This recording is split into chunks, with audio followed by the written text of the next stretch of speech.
Україна повернула з російського полону ще 103 військовослужбовців у межах першого етапу чергового обміну, організованого координаційним штабом за дорученням президента. Додому повернулися представники ЗСУ, ВМС, ТРО, Нацгвардії та ДПСУ, серед яких є як рядовий і сержантський склад, так і офіцери. Більшість звільнених воїнів, які захищали державу на ключових напрямках фронту, мають поранення та тяжкі захворювання. Усі захисники пройдуть повний медичний огляд, психологічну реабілітацію та отримають належні державні виплати. Організувати обмін вдалося завдяки скоординованим зусиллям українських структур та допомозі партнерів зі США і Об'єднаних Арабських Еміратів.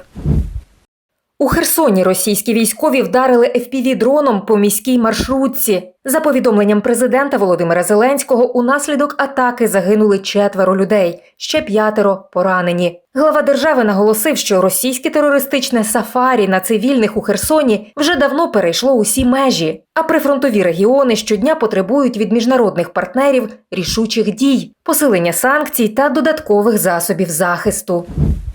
Чергова ніч під прицілом безпілотників минула в тимчасово окупованому Криму. У Сімферополі, Севастополі, Ялті та під Алуштою лунали вибухи. Працювала стрілецька зброя мобільних вогневих груп. Виникали пожежі. За даними місцевих пабліків, серія вибухів прогреміла в районі газотурбінної електростанції у Севастополі, а також на пагорбі Дарсан, біля електропідстанції у Ялті. Окупаційна влада Севастополя двічі за ніч оголошувала повітряну тривогу та заявила про нібито нейтралізацію 13 безпілотників.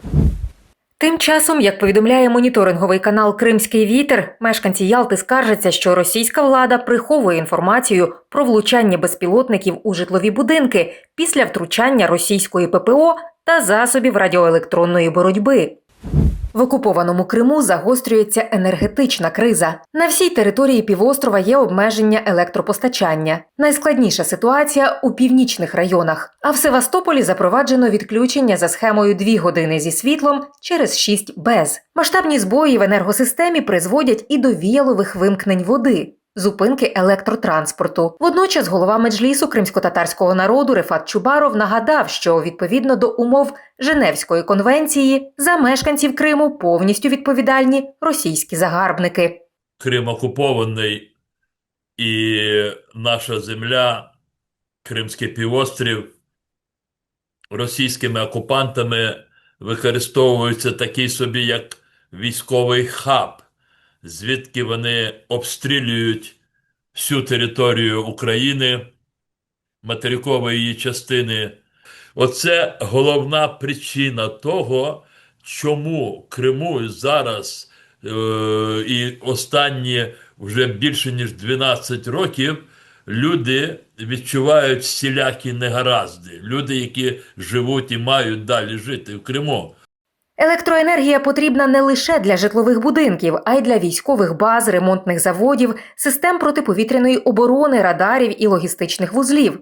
І тому Сили оборони України намагаються позбавити російських загарбників ресурсів на війну. Зрозуміло, що для українських сил, для Сил оборони України, будь-які об'єкти енергетики – це є військовими цілями, бо сучасна війна абсолютно повністю залежить від електроенергії.